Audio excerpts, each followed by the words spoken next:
Mostrar pra vocês, isso aqui é o forte da natureza. Puro espinho. É a perfeição mesmo. Olha aqui o ninho dos passarinhos.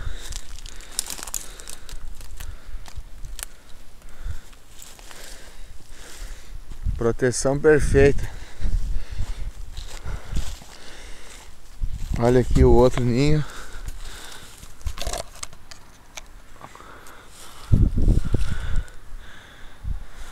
Árvore de espinho aqui.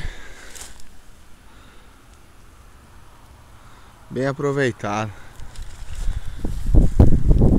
Que show de bola. Natureza ensinando o homem a construção. E o homem deixando seus resíduos de lixo e ela aproveitando.